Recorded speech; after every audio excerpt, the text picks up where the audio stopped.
الله ولي الذين آمنوا يخرجهم من الظلمات إلى النور، والذين كفروا أولياؤهم الطاغوت يخرجونهم من النور إلى الظلمات، أولئك أصحاب النار هم فيها خالدون. ألم تر إلى الذي حاج إبراهيم في ربه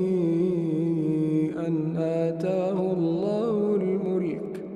إذ قال إبراهيم ربي